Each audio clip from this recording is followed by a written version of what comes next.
Good evening, everybody. Welcome to the Blue Abroad Show. It's a pleasure to be here this evening after a 50-point win in round 7. I do not remember the last time I've even uttered those words in public or in private. Carlton winning by 50 points. But we're here nonetheless, and I've got a very special guest with me, Ari Stamatakos. Mate, what is going on? Mate, good to be here. Good to make my Blue Abroad Show debut. I've got the call up. It's good fun. Yeah, you're not going to get off that easy, mate. So, ladies and gents, Ari turned 18 on Thursday, got his license today, went to the casino on the weekend, saw the baggers get a win. And can we give it up for Ari in the comments, mate? Happy birthday. Thanks, mate. Appreciate it. Up and about. Baggers got the job done, which is good. Mate, what a present. Fucking Blue Abroad Show. Look at you, mate. Come a long way. Great. Can't wait to get into it. Yeah, we will get into it. We will get straight into it because we've got a lot to get through. There's a lot of talking points, and they seem to be popping up more and more as the minutes roll on. We're going to talk about the game. We're going to talk about the match review panel, or the MRO, I should say. We're going to talk about the suspensions. We're going to talk about the tribunal, the appeal. We're going to talk about the rising star snub of the week, and then we might get some time to talk a little bit about round 8. How's that sound? Let's get into it. Let's get into it. Before we do that, obviously, I want to thank all of our members on the channel. Your names are popping up on the bottom of the screen. They'll roll as we keep chatting. Appreciate your support of the channel. It does help us grow, and it helps us hopefully one day silence out some of these mainstream media clickbait journos. John Ralph, I've got you in mind, my friend. I know what you're doing. I know what your game is, but rest assured, the Carlton fans are taking back their narrative, and we will be making sure that people like John Ralph don't suspend our players with his clout. What do you reckon, Ari? Trial by media every single time. Every time, right? Every time. Like you can't write it. You almost can't even write it. But I was this close to just muting him on Twitter. I was like, I just can't do him anymore. But I held firm. I unfollowed him yesterday, because I'm like, you know what? If I've got a problem, then I should remove myself from the situation, and I'll just unfollow, because he's clearly doing it to get a rise out of the supporters. He knows he's going to get the traction and the engagement. He's going to dwindle out one day and become irrelevant. So he's got to catch up while he can. Yeah. But because I'm following people that follow him, I see all these updates and I can't escape it. I don't know what to do. Maybe I should just get rid of Twitter. That is the ultimate ace card, isn't it? Which would all do. Getting rid of Twitter. I think it'll save a lot of headaches, to be honest. There's a lot going on Twitter on game day and after game day. Thank God we won. If we had lost, oh boy. I know. Anyway, let's continue. So, ladies and gents, round 7 has come and it's gone. We win by 50 points. Can you please write a comment in the comment section? And as you do that, Ari will tell us a little bit about what he thought of the game. But write a comment, 3 words to sum up round 7. Ari, take it away, mate. What happened on Saturday night? It was controlled. The first time, I think you said in your review, just mature performance. It was the first time in a very, very long time where it was almost as if it was written before the game had started. I feel like there was a lot of angst potentially pre-game and during the week about what if, but like what if we lost or what if we had down tools on Saturday night. But it was controlled from minute 1. I wasn't that worried about.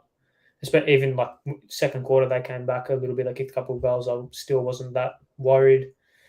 Half time came and went, and I just thought, right, we're going to run away with this in the third quarter. And thankfully, we flipped the script from the past month and a half, didn't we?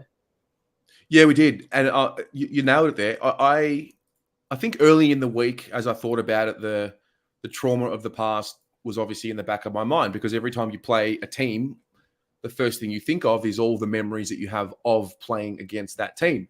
Last year was really poor, the way we fell away in that second half against North, and that just romped us. And Larky, the dog, kicked 7. So I had that in my mind. But when I got to game day and I woke up in the morning, I thought, hang on a minute, let's just break this down.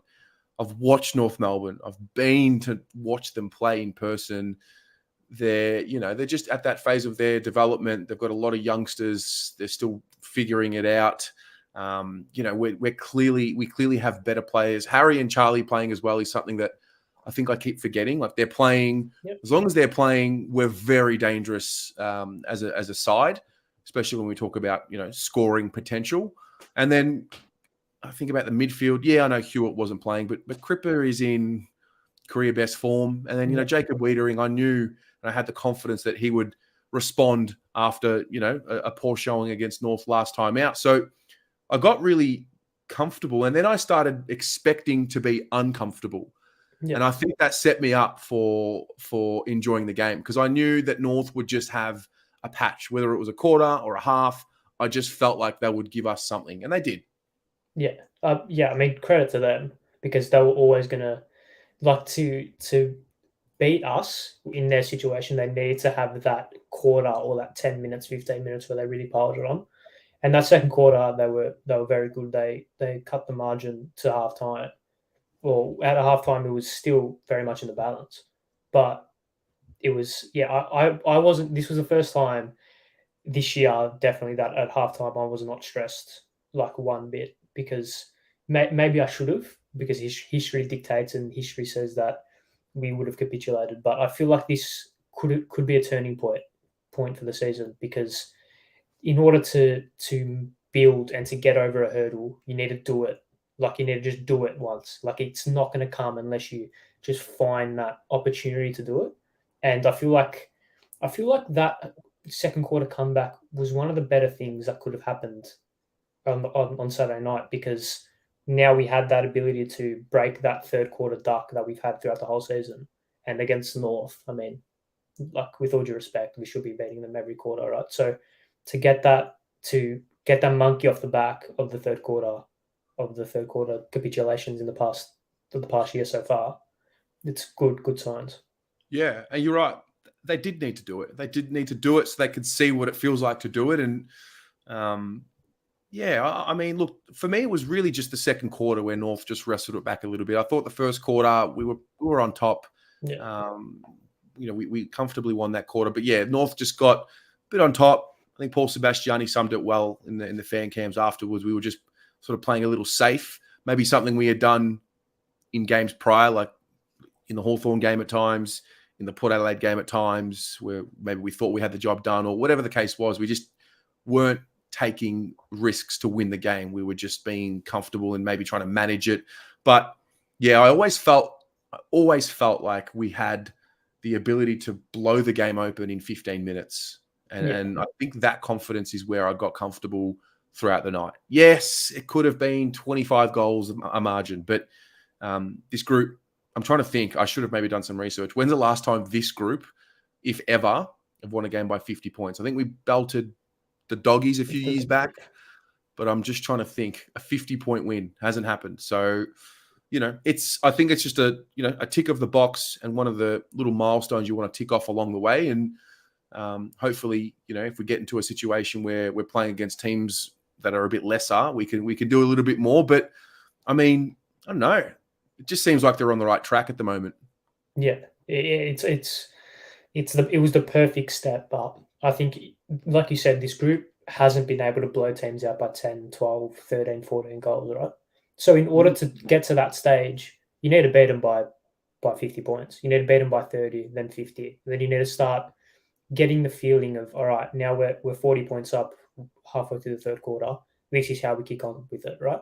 Because we've had those experiences with Port and Hawthorn. So now that we know what it's like to have a big lead and hold on to it and then put the foot on the throat, now it will start coming and we'll start kicking more goals, because we'll get more comfortable with ourselves in that position. Yeah. I mean, it's crazy. We've just completed 7 rounds where just about a third of the way through the season. Have you, on a high level, have you noticed us better than the start of the season, or do you just think it's too early to make that call? I think we are capable of doing it for a longer period of time now than we were at the start of the season. Because I think if you look back, Richmond was that last quarter blitz really got us over the line. And then the Doggies, that second quarter blitz really got us over the line. Whereas especially last night, it was 3 quarters, give or take, 3.5. that really allowed us to win the game. Now, can we do it against better opposition? I know we'll touch on the weekend or round 8 a bit later on, but I think against Adelaide's the perfect opportunity to have that slight level up in opponent without going to like your Brisbanes or your Melbournes. Yeah, I'm with you. Yeah, I mean, I still think we're a level below the best teams, but I kind of went into this season, I don't know about you, I mean, I've gone into this season saying win 12 games, don't care what it looks like, just get 12 games, 12 wins, make finals, and then, next year and the year after that, I think, once we've put an actual season together where we've won more games than we've lost, a winning season, then we can start talking about, all right, top 4, top 6, home final, all of that. So that's just me. I don't know. Exactly. Maybe people are different and they think, we've got to be thinking flags this year. I'm not writing it off, but I just think, like you said, Melbourne, the Lions, I think there's a couple of teams that are still, you got to give them that respect. They're still quite, ahead of us at this point. So based on that expectation, I think we've ticked the box, but it is just 7 games. Yeah. I think to learn how to win well, you got to learn how to win first. Yeah. And we're still learning how to win. And that last night was a big milestone in that because we won and we won well. That was the first time we've done that in a long time. So hopefully now it's just one more tick of the box and we just keep moving and progressing in the right direction. Yep. Going to add a new question in for the audience and for you, Ari. I'm putting you on the spot. I didn't tell you about this. It's not hard. It's a very simple question. Yeah. But what was your storyline of the game? What was the storyline of the game? I'm going to say let's remove the Larky incident and the Stocker, but let's take that away because I promise we'll get into that. Trust me, we'll get into that. But in terms of the game, those of you at home, what was the storyline of the game for you? I think, just thinking now, depth. I think we finally got some depth because Carroll came in, did well. Plowman came in late, did well. Lewis Young, who wasn't first choice at the start of the season, has come in and done well. We're starting to find some depth and some rotation, which we haven't in the past. It's literally been not even 22. It's been 16 players, and if one of them goes down, it all starts to crumble. So now we're starting to finally find that the VFL players breaking into the AFL. And hopefully, Stocker again came back from injury and played well. It was unfortunate what happened to him. But then you have the likes of Dow, Motlop knocking on the door in the reserves. So I think we finally found our depth. Thank God. Yeah, there's a few. I'll touch on Pommy's one because I wasn't going to bring this up, but this is great. But he mentioned last week using left footers on the right wing. I think when we saw Jack Carroll at times there, cutting the angle the opposite way and going inboard from a wide position. I think Zach Fisher did it pretty well too. But one of the big storylines for me, I know it's individual, but I left that game saying, oh my God, Lewis Young is the one in terms of, I've been a little mindful of that next defender. At the start of the year, I was pretty certain that McDonald was ahead of Lewis Young in that moment. And then obviously he went down. All right, well, McGovern's going to step up. He goes down. And so I've just been a bit worried about it because I wasn't sure if Lewis Young was ready to just grab it yet. I always thought that when we picked him up, obviously at the time we had Liam Jones. So I thought, give Jones, half a season / 3/4 of a season. Then we'll bring in Lewis Young and get some development in him. But I'm really, really pleased with how he's tracking. I did not know he had that kicking ability. I did not know. I haven't watched him in depth clearly, but the marking ability was strong. He looked confident taking marks, and then the kicking ability. And I'm hoping now that we get to a situation where it's like, all right, Wiedering has found his partner in crime, so to speak, in terms of that second key position tall in defense. But yeah, I'm just thrilled for him. It's a good story. Yeah, 100%, and especially at the Dogs where he was not phased out, but he wasn't in favour there. He's come here and he's gotten the opportunity through McDonald's injury, and he's taken it with both hands. And to see that kicking ability as well, because his job, I think we all thought when he was going to come in, or even when Oscar was playing as that second key tall, it was purely lockdown based because we have Wiedering, who's a brilliant ball user, and then all our halfbacks are very good as well. So, but to see that he can bite the bullet with a kick and he's able to actually play football rather than just taking marks and spoiling is a massive tick, because then there's another weapon that we can use if Wiedering's having a poor game or whatever. So it's just another string to his bow. Yeah. I love this one from Bucky. We were physically and emotionally tougher than North. Haven't seen that against the Kangas for 20 years. 100%. 100%. And the reason why I feel they've been able to get under our skin over the last, let's say the last 6 or 7 meetings in particular, I know it's been longer than that, is because they bring that physicality, they bully us, we go into our shells and we let the game go on their terms. Whereas I'm trying to think, like, when's the last time has this group ever really done that? Like, just physically impose themselves? Maybe Fremantle last year at Marvel early in the season, but like, I keep saying it. Yeah, I keep saying it. If you blink and you worry about, injury reports and all these little things that are going on that you can get annoyed at, but if you focus too much on that, you're going to miss the whole point. Like, we showed something we haven't showed before as like a bigger brother, as a mature team. It's, I don't know. I'm loving it, mate. I'm drinking whatever they're feeding me at the moment. I'm just enjoying their commitment. Yeah, it was really pleasing to see. And being shithouses, just being that annoying team to verse is something that I want this group to be. I want this group to be tough in the contest and use their bodies as a battering ram to just get rid of opponents. And to see Silvani and Horn Francis's back and forth was good. Obviously, the Lewis Young bump as well, which was good to see. Stocker's bump. Man, I love that. Love it. Who would have thought the word dog shit was the word of the round this week in the Carlton community? It's poetic, if you ask me. It's great. Beautiful. Love it. Yeah, it was great. We'll touch on Jack Carroll, debutant. What do you think of him? Brilliant. I mean, I missed his first goal. I wasn't watching. I wasn't watching. I turned to the TV, goal, and my brother was like, Jack Carroll. I was like, oh fuck. So yeah, I mean, just class. I think that's, and to see it in his first game, he just looked like he put the game in slow motion a little bit. He had that kind of, dare I say it, like Scott Pendlebury type vibe around him, where he was able to just get the ball, take that half a second without getting tackled, and hit up a target. I thought he was fantastic on Saturday night. Yeah, I remember the first game that I remember watching him closely was the St Kilda scratch match, and he had that same time and space, and he just looked to be in the right place, the right time, coming off the half forward flank. He was in the links, the handball chains, and I thought, gee, if this can translate to AFL, he's ready to play. And at the time, I was thinking, well, is it going to be Carroll or Paddy Dow?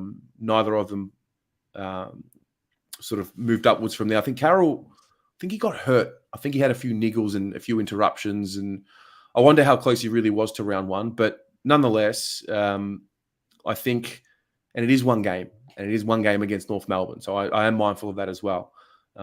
But just wrap for him, because I think we also forget, it's very easy for us on this side to not acknowledge how much work goes into just getting one game.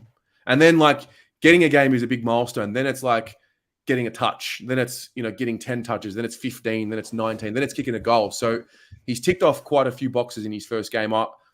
Let's talk about it. How did he not win the Rising Star? How did who won it? I don't know who won. I just know that. Mate, all right, ladies and gents, Jason Horne-Francis was the Rising Star nominee this week. I can't believe it. I'm assuming it's got to be based off his body of work, which is another buzzword for the AFL. I couldn't believe it. It was someone sent it to me on Instagram just before we went live, and like, I'm already fired up, but this is just giving me another one. A bit of a narrative, anti-Carlton narrative that I'm buying into this week. I don't know. I don't usually like to buy into the us against, them against us mentality, but this week, I don't know. Things are just fishy. There's something in the water in there. But to be honest, if Carroll can stay under the radar, I mean, there's not a lot wrong with that. If he doesn't, because he doesn't need to get all the headlines and everything, because we've got other players to do that. So if he can just bubble away and then slowly improve, and then bang, next year all of a sudden we've got this jet who no one's ever heard of. So, I mean, pissed off right now, but yeah, I mean, he'll get it. He'll get it at some stage. Yeah. Look, you know Okay. what? The awards and all that individual stuff, it's, it doesn't mean much. As long as we're winning games, I think we'd take that. And that's the other part as well. Like listening to Weeder speak today, even the quote from Matt Kennedy spoke about how they're really celebrating the little things that don't go on the stat sheet. Jack Martin, after he missed the goal, he did the chase down and forced the turnover, little things like that. The messaging is coming out of the club as well. It's just a good time. So I am happy with that. What about our forwards? What about our big boys? What's your take on how they're tracking? I think Charlie's game. I mean, Charlie, kicked 3 goals, 4? Yeah. Something, and that he didn't play his best game. So if Charlie's 5 out of 10 is kicking 3 goals, 4 every week, I mean that's not bad, isn't it? And then Harry, again, just something different about him. There was an edge to him. There was just a bit of he was a full forward in that game.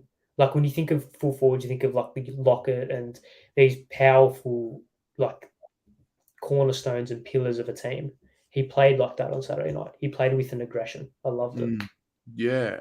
Harry, haven't seen him attack the footy in the air like that many times. Just really, there was a real directness to the way he marked the footy. To be fair, the ball came in a lot better as well. So there is a combination of, give some kudos to the supply. But just we're blessed. And every game we get the two of them together, I'm grateful for, because I really didn't know if we'd see it. I think a lot of us were in that camp, like, for years it was, are we ever going to see Charlie and Harry play at their best? And, are we ever going to see them kick 8 goals between them? And, we've seen it a couple of times this year, and it's a nightmare for opposition. I mean, when you've got Aiden Bonner matched up on one of them, you're going to have a good night. Yeah. Yeah. I mean, with all due respect, we can't take a lot out of this game because of the opposition.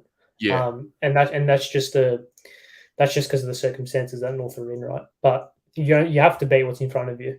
And I thought Harry's game was exceptional. Charlie got into the right positions, just couldn't finish. So on another night, he probably kicked 6 goals, because some of them were very gettable. So I thought they're starting to find that chemistry, because they haven't played a lot together, especially in recent times where Harry's been the number one. They're starting to find that chemistry, and it's only going to build from here. So very, very pleasing signs. Mate, it's crazy. We've won 5 flags in 7 weeks. It's crazy. Unreal. Best team in the modern era. I can't believe it. It's just, we're a dynasty. We're an absolute dynasty. Richmond here. Yeah. Let's talk about the votes. So those of you in the audience, if you could put in your 3, your 2, and your 1. We're then going to get to an honourable mention afterwards, so don't worry. There'll be more love to go around. Ari, how did you go with your votes? I had Adam Sarr number 1, or 1 vote.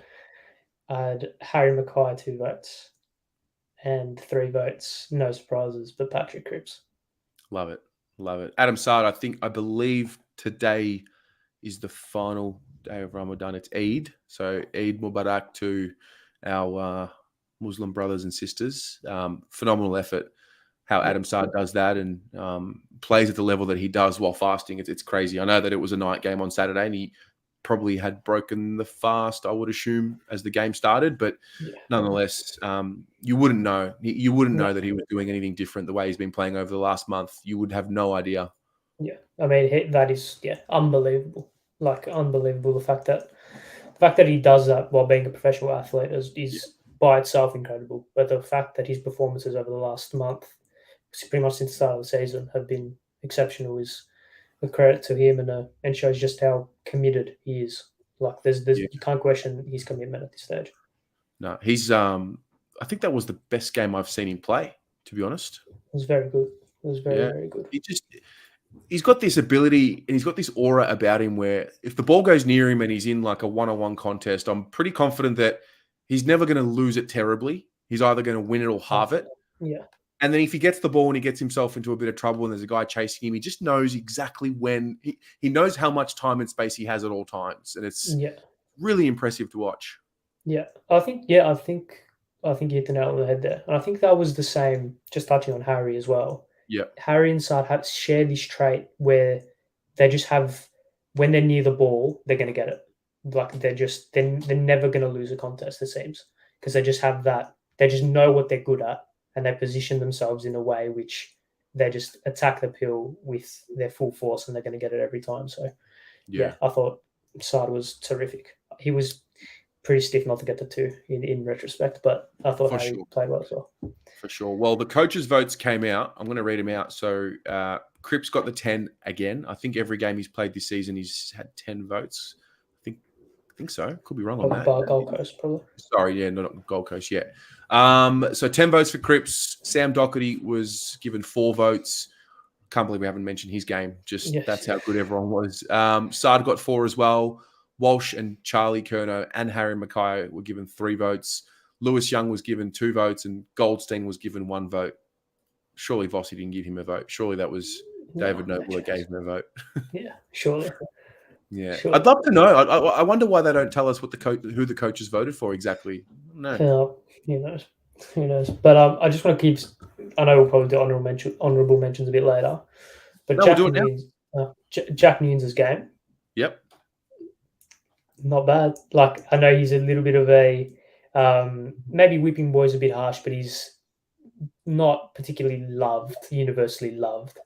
But I thought his game was everything you want from a winger. Kicked the goal, had I think 22 touches, used it pretty well, I thought. And yeah, I like to give credit to the players who don't really get it enough. But yeah, I thought his game was very, very good for his role.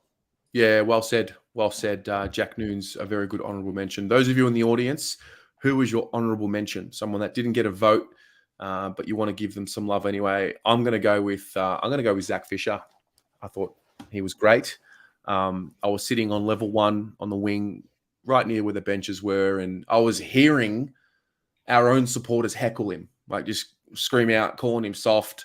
These big tough bogans, these tough guys with their bad boy stickers on their bodies, just calling him soft. And I don't know. Maybe I'm getting old. Maybe I'm getting a bit older and I'm getting a little bit agitated at things. But I thought it was pathetic, and they just didn't have anything good to say about him when he did something good. And I thought he really had a lot of penetration with his disposal, especially by foot.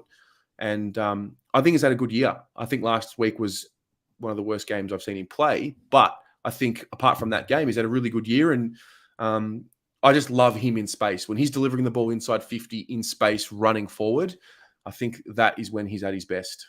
Yeah.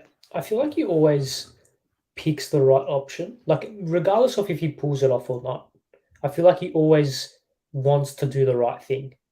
And I think that's a major tick for some, like, regardless. But to say that he has the football IQ to pick the right option 9 times out of 10, those skills will come, and the being able to execute those decisions will come. So yeah, I thought Fish was solid as ever. I think he's had probably his best start to the year, or best starts to a season in a long time. It's the best he's played, for sure. I think this is the best he's played. I mean, you can go back to when he was getting 24, 23 touches under Bolton. We'll lose him by 10 goals every week.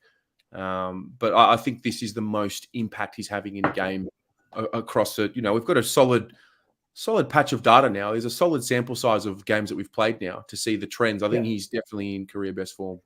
Yeah. And he's that difference maker, because he's our only player, or one of our only players, that has genuine pace, especially through the midfield. And I saw him in a couple of centre bounces. So for our midfield, which isn't overly quick, he could be a real difference maker and a real spark in there. So yeah, I feel like he's found his role as well. Yeah. He's finally getting a bit of continuity in his game. So yeah, love it from Fish. Yes. Just seeing this, Kira has let us know the club has announced that Carlton currently have the number 1 home attendance average in the league so far. This is, you know what? Scrap all of that. The honourable mention goes to us. 40,000 people at Marvel Stadium was great. You cannot knock that. We showed up. It was really cool to be there. I can only imagine. I wasn't there, unfortunately, but I can only imagine how it was. I saw it on the TV. The crowd was building, but yeah, we own the AFL. What more can we say? We are the AFL. There's no Yeah, doubt about that. yeah, They yeah, know. Everyone yeah. knows. Yeah, they want us to win so badly. When Yes. Carlton are winning flags, the AFL's in a good spot. So Yes. Well, before we move on to other things, is there anything else you want to bring up about the game? Something I've missed? not that I can off the top of my head. I just thought everyone played well. Like there wasn't a bad player. Did you come out of the game thinking that someone had a noticeably poor game compared to everyone else? No, I thought everyone contributed. I think, And yeah, yeah, that's the level that's what we want, isn't it? Because like we always talk about the bottom six, bottom four players.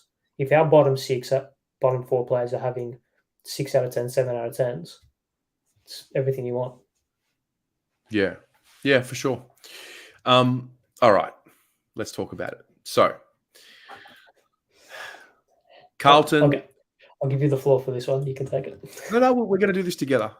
I'm just putting a bit of mail on it. No. So we come out of the game. There were a few incidents. We'll talk a bit about Stock before we get right into it. Obviously, he comes back into the side. So disappointing. Heartbreaking. Lays a bump. It was a very, dare I say it, it was very Michael Voss-esque. It was, The it way was the perfect bump. Oh, mate. People, I think over the last few years, a lot of the comments that I've noticed and the discussions that I've noticed is that like we don't have that enforcer, that Mitch Robinson type. He was probably the last one that we had. I think Stocker is 100% that for us now. Oh, yeah, You know, without a doubt. and it rubs off on the rest of him. Like he's bringing that heat in that back line. Corey Durden's doing it in a very similar way in the forward line with the way he really hunts to hurt. But Liam's just, it's so unlucky that he got injured. I don't know what the severity of it is. I'm hoping that it's something that maybe he can just play through and not have surgery until the end of the year. But then at the same time, it's like, do you just put him in for surgery and think to the future? I don't know what the answer is, but amongst all of that, he was also given a week. He was charged with rough conduct during the contest, graded as careless with medium impact and high contact. I don't know if he hit him in the head. I need to know the definition of high contact. Is it above the shoulders? Is it the head? What is high contact? Yeah, I didn't know it was a high contact. I assumed the week was for high impact, not high contact. Because did Taron Thomas get a free for it? I don't remember. Yeah, well, I mean, I saw that and I was like, I mean, watching it on TV, it was kind of like a bit of obscure vision, right? Couldn't really say it properly. But I thought it was near on the perfect bump. So I don't know why you got a week, but I do think it was, considering the injury. I do know on his Instagram, just speak on the injury quickly. I do know on his Instagram he said, see you in a couple of weeks. Yeah. So I doubt it's too serious. But yeah, I thought that was stiff. Not as stiff as Lewis Young, but stiff nonetheless. We'll get to Lewis. But I think the best case scenario for Stock would be if he's done like a sprain or an AC joint. I remember when my first season of footy, I did my AC joint. It had me out for like 6 to 8, did the rehab, came back, won the flag, up the Bears, mate, Tomo Footy Club. So I'm hoping Stock is back in a similar regard, and I hope he can get back out there because he's got it. Whatever it is, both as like a talented player and skillful player and as an enforcer, he's got it. So it's, and we need it in the side. I think it's one of the missing pieces to the rest of the group. Yeah, I mean, it got me up and about watching it at home. If it doesn't get the boys up and about, I don't know what will. That got me run. I wanted to run through a brick wall after set that. That was unreal. Then there was this. 500 pounds superplex! Oh my God! What the hell?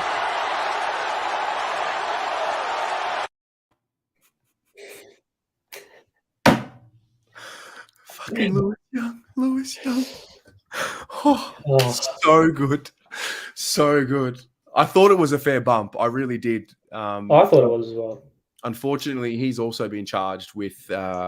So Young was charged with front-on contact during a contest in the fourth quarter that was graded as careless, high impact with contact to the body. I'm confused. I'm going to play a couple more bumps this season that have gotten me even more confused. Now, this was Mitch Robinson on Dersma, and I believe he copped a week for this. You could have bet your house on Mitch Robinson. You lock him up for a week, he was always going to come out and just let loose with a bit. All right, so he got him closer to the head than what I thought Lewis Young did, right? He actually hit Dersma in the head. And this was Willie Rioli in round 1.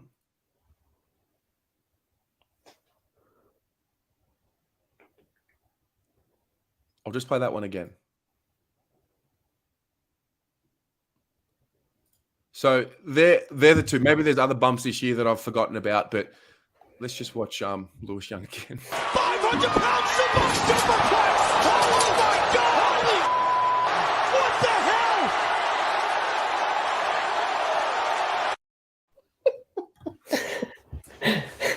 hell? That was filthy, wasn't it? Absolutely filthy. So good. It's so good. Oh my God. It's so good. It's that typical, the ball or the man get past you, not perfect. Oh, so Ken Zoha good. was deep into Marvel Stadium. So good. And look, the club are challenging it. We're going to the tribunal tomorrow and we're going to challenge it. He's been given a week and I don't know, maybe this is a new Carlton Football Club and hopefully we have a new lawyer because the lawyers have not been able to get the job done over the last few years for us when we have such situations. But fuck, that was good, Lewis Young. Yeah. Fuck. Love that. So good. He'll get off, right? Sure. I hope so. And if Surely. he gets off, there's a lot of people online that are gonna hear from me. Yeah. Well, they said high impact. Didn't Zoha play on and then kick a goal afterwards? So this is where we need to get to tomorrow. We need, in order for Lewis Young to get off, it needs to be downgraded from high impact to medium or low. If it goes down to medium impact, he will be free to play. I would make that argument. Yeah. High impact is, I mean, he got up straight away. And you look at Zoha, I think the reason why I say he didn't hit him in the head is because A, he didn't fucking hit him in the head. And B, he grabbed his chest. He grabbed his chest. Exactly right. The first reaction was he grabbed his chest. So, you know, I'm hopeful. You know, Zoha's a strong boy. Yeah. And takes he a did lot play to on. knock him down. Yeah, played on the rest of the game, kicked a goal. So I'm hoping that is enough to justify a downgrade from high impact to medium, because we need Lewis Young to play. We really do. Yeah, because if it's not Young, it'd be Kemp, you'd think? Maybe. The other point is as well, like as much as I disagree with Stocker getting offered a week, I can kind of understand it because he came from a fair way out and really looked to impact. Yeah, he really looked to impact the contest. So I can understand somewhat, even though within the rules, I believe he didn't hit Taron Thomas in the head. I can kind of deal with it and understand it. But the Lewis Young, let's just watch it one more time. I promise, one more time. 500 pounds superplex. Oh my God! What the hell? So that beep gets me every time. So good. So that's what I'm hopeful for. I just think I think Zoha attributed to that collision just as much. I don't think running into each other. I don't think Lewis Young went forward with the bump. I think he just braced himself. And anyway, we will see what happens. Fingers crossed. I know we've given out votes for the best on ground and like, I know, honorable mentions and, I want to give everyone a bit of a prop, but the toughest man in football was crowned on Saturday night. Seriously, I've watched this game since I was a little boy. I was 4 years old when I started watching this game. And, we've had tough men, real tough footballers, like Michael Voss, real tough footballer, John O'Brien running with the flight of the ball, big Nick Revolt, just champion forwards, just real tough guys. Josh Kennedy from Sydney, in and under, Matt Prittis, and then you got the toughest man in football. Have a look at it. Knowing that their history hasn't been all that flash. One more time. Knowing that their history hasn't been all that flash. Look at the big Sue. Knowing that their history hasn't been all that flash. I can't believe it. I can't believe it. How tough he is, mate. I can't believe it. You'd walk across the street if it was coming at you, wouldn't you? I promise you, I would say to his face that was a dog act. And to be fair, I reckon he would as well. I think for all the commentary that we've given and we're pissed off and we're angry and we're filthy, I think he'll be really embarrassed by that. I hope he would be. The reason why I'm really mad about it is because it was so intentional. It was clearly intentional. And I think Zach Williams last year in the preseason game where he bumped the Saints player, it was upgraded to a charge, and the AFL deemed that it had potential to cause serious injury. So why was that not applied here? Why was that not applied to give him a more serious sanction? He was given a week. I can't believe it. Yeah, that should be. I mean, if you want to talk about potential to cause serious injury, that is like the pinnacle, isn't it? Mate, because that could have ended really, really badly because he doesn't have control of his body. Yeah, and Lewis Young's a big boy. If he falls on his shoulders or on his neck, I mean, it was like I think the scratch match pre-season. This is going to be a little bit obscure, but St Kilda against Carlton, Mitch McGovern went for a mark and landed on his head at Icon Park I think about the third quarter. And that gave me visions of that because if he just rotates a little bit more, that could have ended really, really badly. I can't believe he wasn't given like 3 to 4 weeks. Just like and I don't want to hear about the grading because there are certain situations, and the AFL have discretion in every single situation. When there are certain actions that come into the game, they have discretion to do really whatever they want. Yeah. I just, there's very few acts that have gotten me like that. I think Jordan Lewis was the other one where he literally king hit Cripps from behind. And I love Jordan Lewis as a commentator and he's a champion player and all of that. But that moment, you never forget it. And when we're so invested in our team and we love our boys, we feel the pain that they feel, and you almost feel like that act was done to you or your family. We love them so much. So a lot of emotion, and I'm shocked that we haven't been able to see a more severe punishment for Larky. It's crazy to me. Yeah, I mean, it's not even a football act. Like, surely that in itself should upgrade that immediately to at least a week because he's not going for the ball. Yeah, it was a free kick. The ball was dead. He intentionally tunnels him in a position where Young is completely helpless. That should have. I saw that. Got really angry. That was I mean, when you compare it to Lewis Young getting a week for something is not minuscule, but for something in relative terms has next to zero potential for injury when you compare it to what he faced.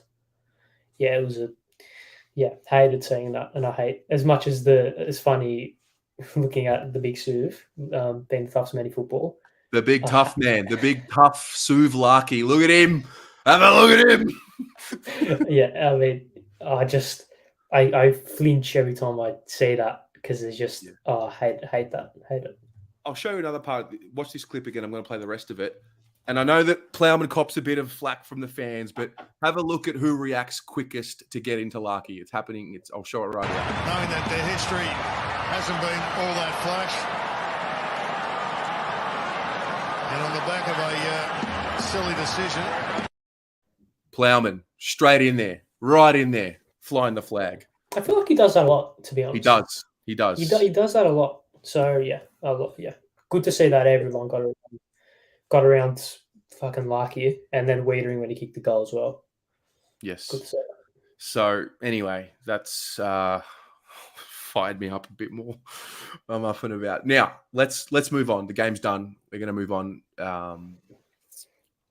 We're going to talk about next week. Sorry, before we talk about next week, we're going to talk about the Carlton Reserves. Did you get a chance to watch the Carlton Reserves? I had a glimpse of it. I was poking my head in here and there. Paolo's commentary was beautiful as always. Yes, it was good to see Paul Sebastiani back on the commentary for the reserves. I'm hoping that is something we can just see all the time, every time they're at Icon Park. If it suits his schedule and their schedule, I just think it's great. I think football's for the fans, and we can reward all these former footballers and all of that. But when you got someone who's A, as talented, and B, as hardworking as Paolo is, to see that reward as well, I love that stuff. I love when people, chase their dreams and get the reward and get what they deserve. So that was great. But the actual game itself, I thought it was good. I think when we talk about the reserves, we generally talk about who played well to the point where you're thinking, could they play next week? There were a few. I was happy to see Willow play well. He played on the wing. And this was the discussion around him. It's like, well, why don't we play him on the wing? And it's tough because when Lockie O'Brien or Cottrell or Noons are in the VFL, Willow doesn't really get to play much on the wing like what he did on the weekend. He generally plays more of that halfback flank role, but I don't think he can, at this point anyway, get into the ones playing off the halfback flank because there are just players there that are ahead of him. So maybe it does need to be the wing. And I really got there and I'm thinking, like, where's Willow? Like, what's going on? Is he okay? Is he on track? I'd love to know where he's at in terms of like what their focus is with him and what it's going to be with him, because I really still have faith that he's going to make it. And I just don't know where on the ground just yet. Yeah. I mean, he's a victim of the stocks that we have because he's been stiff that we've brought in 2 halfback flankers in the past 2 years who are going to start every game. So is it a wing? I mean, he kicked 3. So if he can provide that attacking output, playing on the wing is something that can be a real weapon for us. But he just needs to find a spot, whether it's on the halfback, maybe playing as a lockdown defender, maybe, or on the wing. Or maybe he does a Liam Jones and plays forward, or does a reverse Liam Jones and goes forward. Who knows? But I just want him to find the role. I don't necessarily care what the role is. I just want him to find the role and make that his own and really master something. Yeah. A few other players. I cannot believe how far Murkov has come from the first time I watched him play. First of all, he's like at least a head taller than Matty Cruiser. He did not, and I'm not exaggerating this when I say it, he did not lose a centre bounce situation. Around the ground, he needs, he's working on it, he's developing and he's coming along. And I think that's probably the thing that is holding him back from getting a game of the ones. Before that game, I went there saying, I don't think Murkov can play. I don't think we're ready. I think it's just too early. I left that game saying to myself, gee, if he can just figure it out around the ground and get a couple more weeks doing the craft around the ground, he's ready to play. He is a really, really impressive prospect moving forward. Yeah. I mean, I've got to trust your word for it because you watched the whole game. But because he's a project player, because he's not like a player that he's going to come into the team guaranteed, right? Just to see him create something.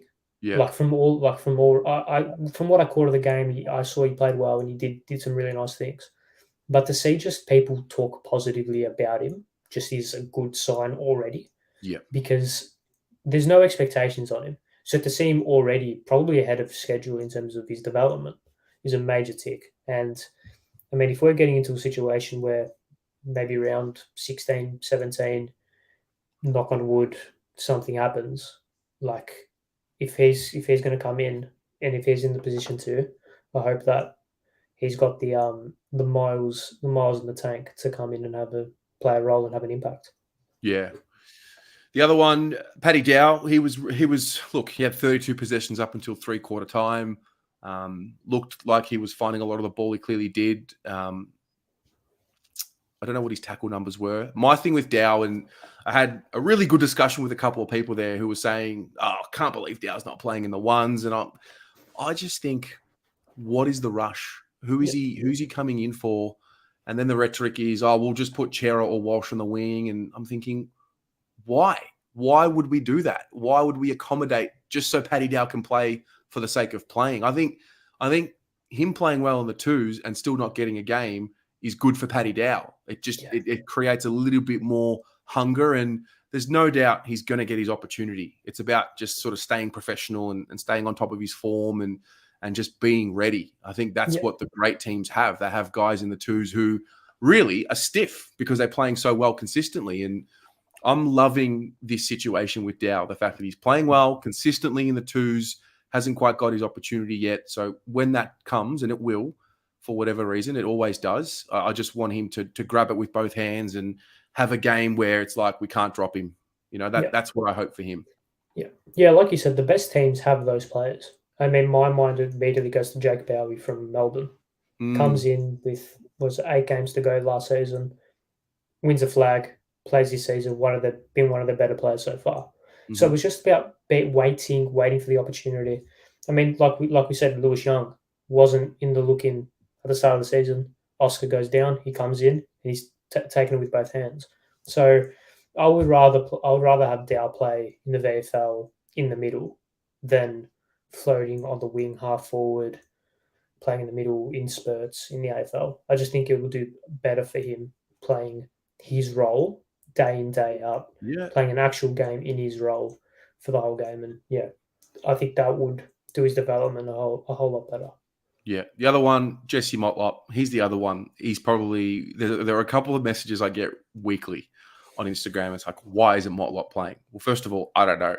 I don't know why people ask me. I know more than anyone else. I know just as much as the next person. But I can see why he's not playing in the ones yet, because he's got it. He has got the magic. He's special. He really is. He's really impressive. But he's just working on it. He's just working on the craft. And what a situation that this club is in, which we haven't been in as far as I can remember, where draftees come in, they've got talent, they're good enough, but they're made to really earn it. And they don't get those early games in their careers just for the sake of them being draft picks and having flashy glimpses. And I think this is what we were missing 5 years ago, where, we drafted kids and put them straight in because that was the direction. We cut the list so much that we just played every single one of them. And I don't know how you look at it, but do you get more development playing straight away in the ones, or do you get more development being made to earn it? I think there's certain players that can fit on either side of the category. Like Sam Walsh, he's got to play in the ones because he's obviously Sam Walsh. But I don't think every draftee is like that. I think some of them have to go through the trials and tribulations. Like I look at Devon Robinson at Brisbane. He's a good player, but they're just keeping him in the reserves because that midfield at the Lions is just way too good right now. And this is why I like the fact that Dow is still there. I like the fact that Motlop still hasn't played yet. I really do like what we're doing. Yeah, like Motlop got drafted this year. He doesn't need to play straight away. I feel like it's, again, we've got PTSD. A kid's playing well in the VFL. Oh, he must play. Must play. Just let him get 5, 6, 7, 8 games under the belt, playing really good footy, and then ease them in, because that's how you're able to get the most out of them. Because if you shove him in straight away, put all the expectation on him, he's gonna. I mean, it's sink or swim, right? And more often than not, when you're an 18-year-old kid playing with a whole load of expectation on you, it's going to be hard to stay afloat. So if you just ease them in, give them little responsibilities when they come into the ones, and give them the freedom to play with the backlog of 2 months of very good VFL footy, that's how you ease them in. Like I don't see the need for Motlop to play right away. Yeah. Whether you want to swap in for Durden, then okay, but it shouldn't be a travesty that Motlop isn't playing. No, agreed. The final one was Kemp, who played the first half as a defender. So obviously they've identified that we're struggling because I think Parks is hurt. Oscar McDonald's more hurt than what we initially thought. McGovern can't catch a break. Can't.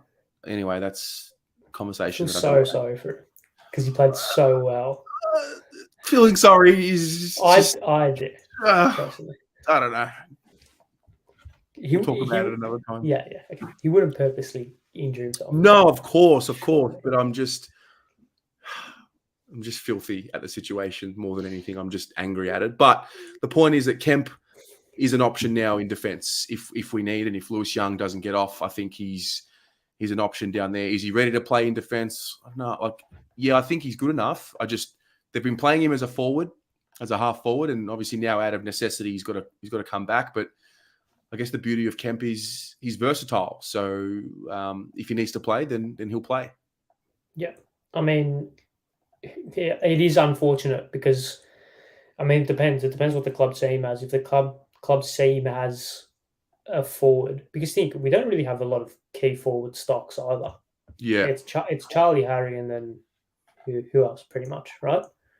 So if he can become, I feel like he's better. He's a better player than just a utility or like a swingman.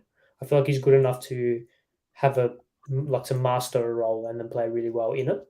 But I just hope that regardless of what role it is, he can play that to a good AFL standard, whether it's in defence or up forward. But yeah, just as long as if he's required to play, I just hope that he's ready. Fingers crossed, because he's got a lot of talent. He does. No, he sure does, and he'll get his chance. There's no doubt about that. All right, let's move on. We're going to talk about round 8 against the Crows. The graveyard shift. I hope this is the last Sunday 4:40 game this group ever plays. We don't deserve them anymore, surely. No, surely I mean, I get why we're here because of what we've dished up over the last couple of years, and I get it, and we get exactly what we deserve. So I'm not complaining about it right now because I understand why we were given this fixture.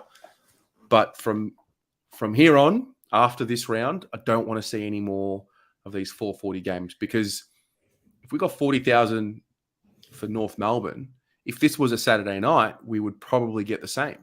Yeah, 100%.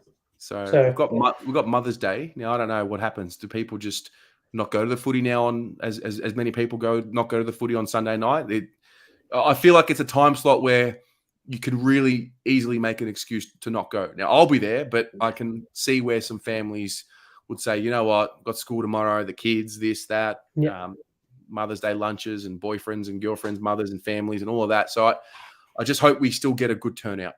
Yeah, well, hopefully. I mean, I'm not sure what the Crows fan base is like down here. But yeah, if we can get 30, 35, I reckon that's achievable.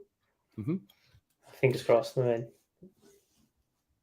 so in terms of changes, we won't touch too much on the game, but in terms of changes, those of you in the audience, what would your changes be?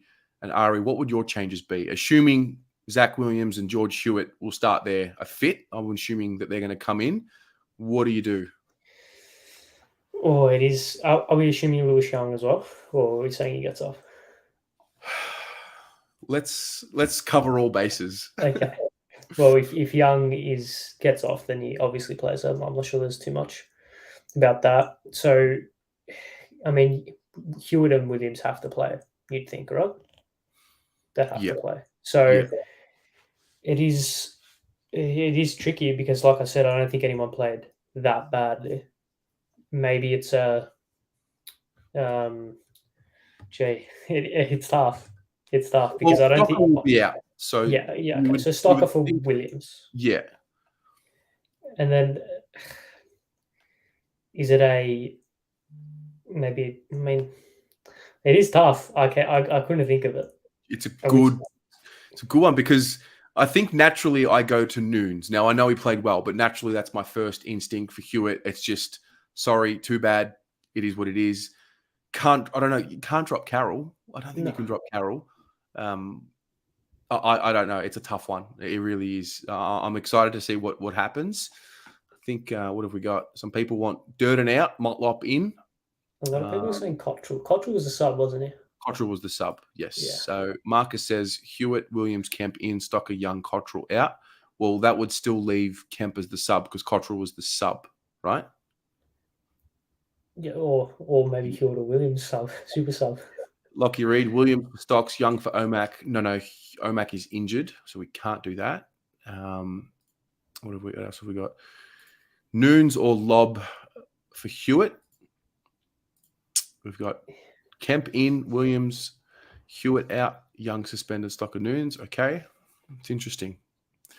I love when I do this, and every week there is one of these. Yeah. Every week. Every single week. Right. Yeah, like on merit, you can't really drop anyone, can you? I mean, 50-point win, no one played well. I mean, O'Brien's game was good, but like it was good. It wasn't exceptional, but it wasn't terrible. He had a game where you had to be there because he busted a gut at that ground. He just ran all day. He was, I watched him pretty closely. The stats will say 15 touches, and that doesn't sound sexy, but I thought he worked his butt off all day. So it's tough. But anyway, are you expecting a win, non-negotiable? What's your take on this week? Yeah, sure, non-negotiable, but margin is like we don't have to win by 10 goals. I would like us to, and it'd be a step in the right direction. But it's almost as if 6-2 is like a little hurdle. Like if we get to 6-2, regardless of how we get there, halfway to finals with 8 games played, halfway to finals. So it's huge. We have 16 games left, and we need to win. What are we at? We're at 5 wins. We need 7 of our next 6. We need to win 7 of our remaining 16 games to play finals. It's a pretty good. Make it 6 from 15 if we win on Sunday. Correct. So I mean, for me, it's just get the job done because I feel like the Crows will be hungry, especially from what they dished up last week. So they'll be hungry. They'll be wanting to get revenge and to prove themselves. So I feel like they're going to come out firing. So we just need to be on from minute 1. And hopefully, actually, this is what I want from this game, is to make 4 quarters. Because we've shown that we've done, maybe not 4, but like we showed that we had 3.5 quarters on Saturday night. So now I don't want us to fall back into the good first half, shit second half, or good first quarter, poor for the rest of the game. I want us to maintain that in-game management and that real intensity throughout. So that would be my that's what I'll be looking out for. Okay. Love it. Let's take a look at the week ahead. So tomorrow morning, 6 a.m, Almost Blues Brothers. They're up and about. Joe's up and about. We're all up and about. But that episode will be dropping tomorrow morning. And then tomorrow night, episode 33. I think people are starting to catch on. This is the Jumper Punch. I think people are starting to catch on to the theme of what each episode is. So let's have a look at episode 33, the promo. If you think I was silky when I played football, nothing compared to the boys on the Jumper Punch. Check them out every Tuesday at 8 p.m.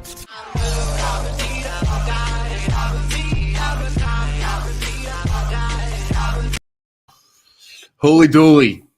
He was a fan favourite, Ryan Houlihan. I just missed him, like in terms of my footy watching, in terms of what I watched. But yeah, I know the stories and what he was able to do. So yeah, looking forward to that. Yes. So that'll be 8 p.m. tomorrow night.